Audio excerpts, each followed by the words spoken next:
E aí, gente, beleza? Como é que vocês estão? Feliz Dia das Crianças para vocês, para mim, para todos nós. E para não deixar esta data tão importante passar em branco, eu trouxe aqui alguns livros que tematizam crianças monstras, ou então que tematizam infâncias sinistras. Enfim, um pouquinho de cada coisa. Eu trouxe algumas histórias de vida real, trouxe algumas histórias de terror e também trouxe uma história de fantasia. Vamos lá, para que esse vídeo não fique gigantesco. Tem dois livros que eu vou mostrar eles ao mesmo tempo, vou mostrá-los juntos porque as histórias são muito similares, porém o que muda entre esses dois livros é a forma de narrar e faz toda a diferença, acreditem no que eu digo. O primeiro deles é o Menino Amado, William Martin, que vai trazer essa garotinha muito fofinha, muito linda, muito adorável. Aparentemente, porque o interior dessa criança está podre. Ela é uma psicopata. E aqui vai falar da história dessa garota, atormentando a galera ao redor, atormentando sua pobre mãe. E o que acontece quando uma criança é psicopata? Esses episódios de séries de criminais ou então livros que trazem crianças psicopatas são particularmente perturbáveis, não apenas porque a figura da criança ela tem aquela conotação de inocência, mas porque o que se faz num caso como esse, né? Um caso tenebroso como esse. Enfim, histórias de criancinhas sinistras costumam ser bem mais assustadoras do que adultos sinistros, porque de adultos você já espera que eles tenham uma certa esquisitice ali intrínseca, né? E quando essa esquisitice é levada a extremos, ninguém fica tão perturbado assim. Agora, quando é criança, o negócio é esquisito. Enfim, indico esse livro, ele é muito interessante. Pra quem gosta de histórias criminais, de séries criminais, fica aí a dica pra vocês. Não tem muito de investigação nesse livro, mas a história da garota é interessante. Depois tem esse daqui que é sensacional, eu li esse ano e eu amei, que é o Butcher Boy, do Patrick McCabe. Ele tem um subtítulo chamado Infância Sangrenta, e a forma narrativa desse livro é diferente de Menina Má, porque aqui nós temos a primeira pessoa, então a gente vê tudo pelos olhos do Francie, que é esse garotinho que ele é pobre, ele mora num conjunto habitacional na Irlanda com os seus pais. A mãe dele sofre com problemas mentais e o pai dele é um alcoólatra, então ele meio que vive ao Deus dará e fazendo o possível para sobreviver ali nas ruas da cidade, né, com todas as suas dificuldades. E esse garoto, ele é muito engraçado, mas de um jeito sinistro. Então eu acho que ele vai agradar pessoas que têm um senso de humor meio peculiar, sabe? Que gosta desse senso de humor meio puxado aí para a estranheza. Em todo caso, esse livro é mais um desses que vão tematizar uma infância problemática, que vai culminar aí em coisas terríveis. Não é um livro fácil de se ler em questão de tema, porque aborda alguns temas espinhosos, como o abuso sexual, mas é interessante a experiência, com certeza, principalmente pela forma como é narrada essa história. E eu vou mostrar agora um livro que saiu pelo Clube Escotilha, que é esse clube que eu assino, que é o Outro, do Thomas Tryon.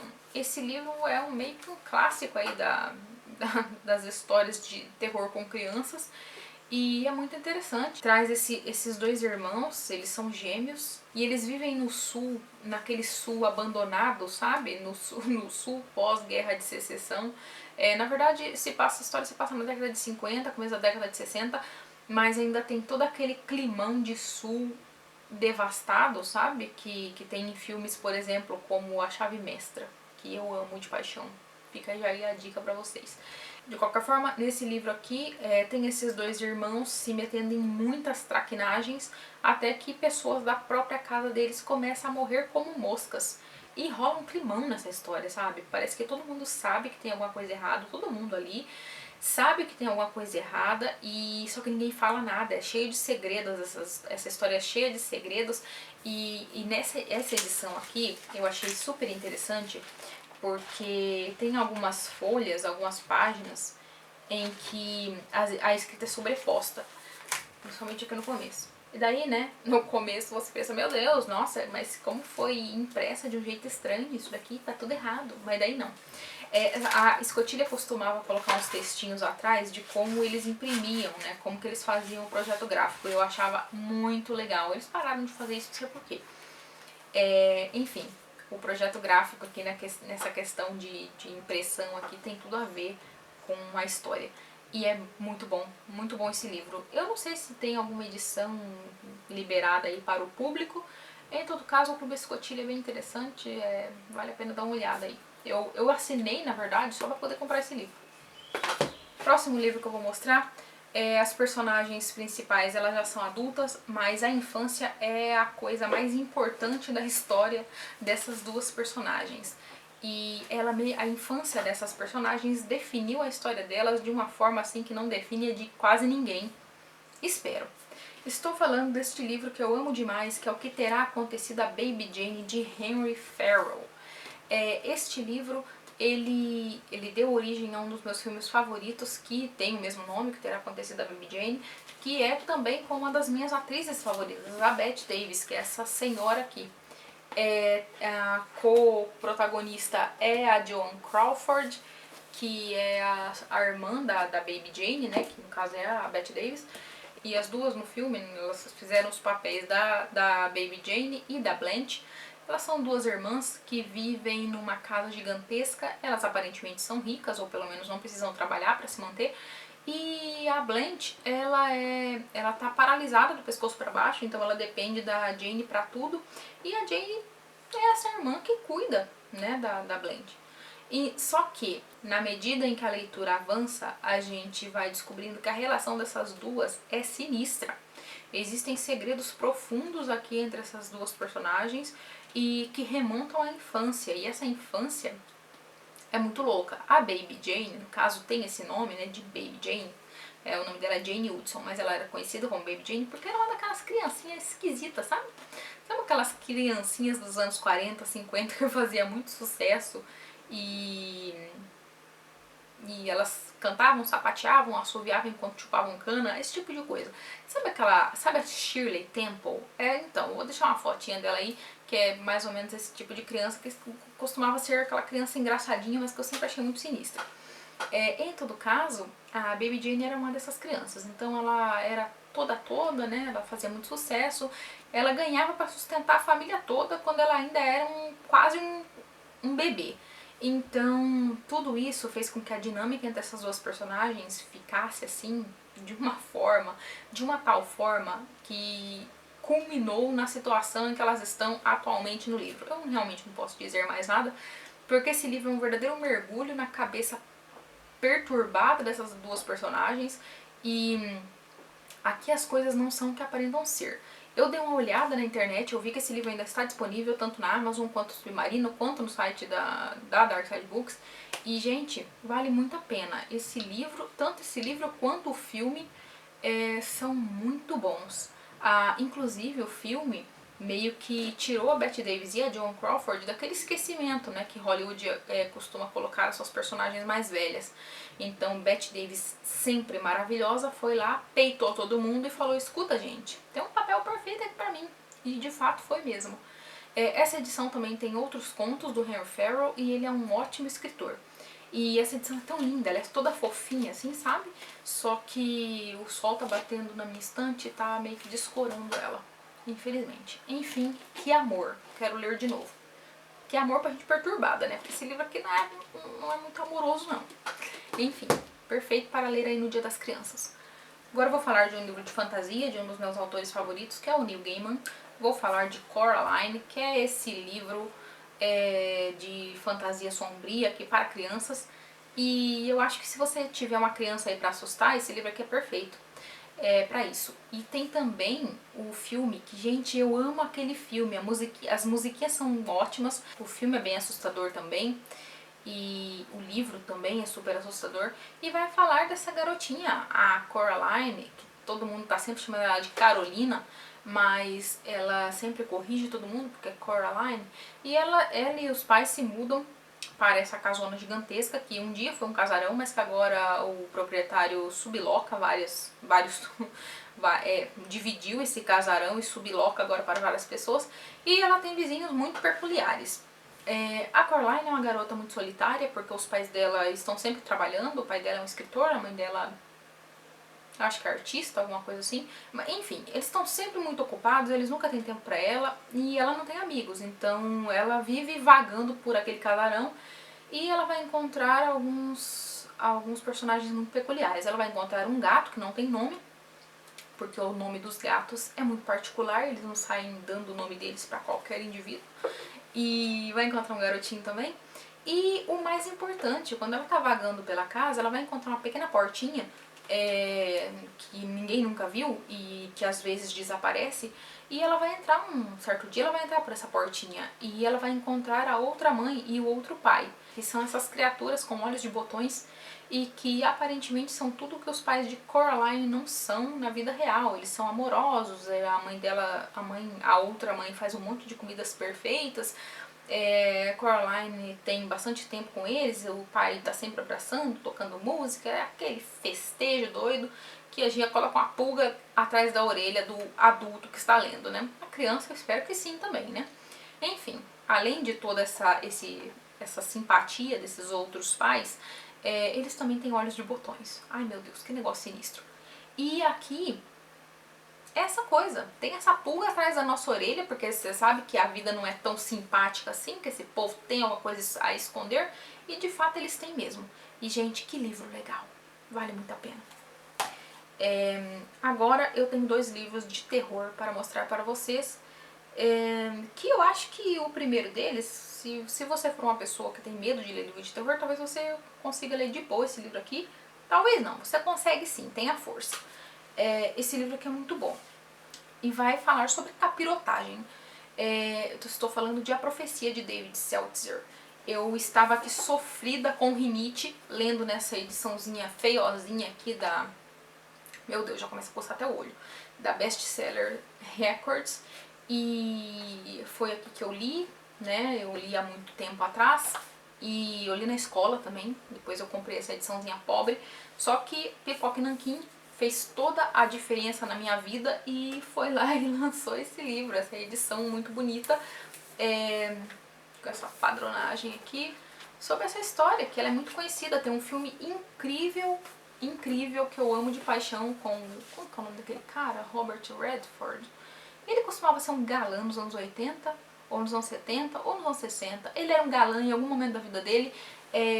Esse livro faz parte da sacrossanta trilogia de Crianças Sinistras, que é a Regan McNeil, de O Exorcista, e também o Bebê de Rosemary. E esse daqui é o Damien.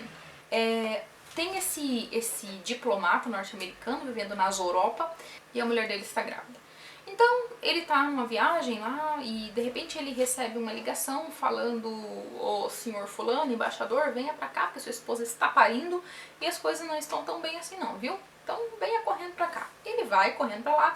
Chega lá, o padre dessa missão, onde a esposa do embaixador acabou de parir, vai dizer pra ele que: "Escuta, meu senhor, o seu filho, ele nasceu morto, então sua esposa não sabe nada ainda, e o senhor tem uma decisão aí a tomar, porque nessa noite apareceu uma mulher que estava grávida, mas a mulher morreu após parir a criança.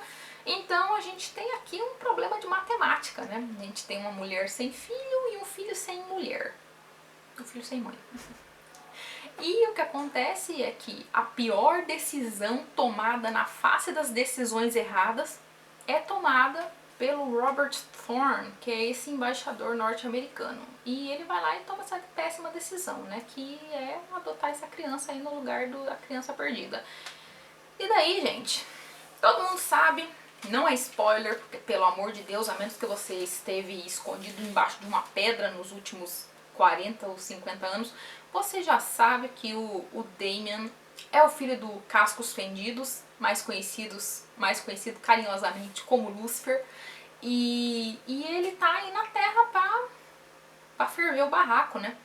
E é isso, e é claro que eu acho legal nesse livro porque na contramão de tanta possessão de gente que não tem nada a ver com nada, Aqui tem a possessão do filho... A possessão não. Aqui tem a intervenção do capiroto na vida de alguém que de fato possa fazer alguma diferença no mundo, que é um diplomata. E eu acho muito engraçado esses livros em que o capeta se dá todo aquele trabalho pra ir lá e possuir uma pessoa que, tipo, sabe, não tem interferência em nada. Enfim, aqui o capiroto foi inteligente pelo menos e pensou à frente, fez uns planos aí. E ai gente, que livro legal. Isso aqui é a história desse garoto, né? Desse garoto aí crescendo pra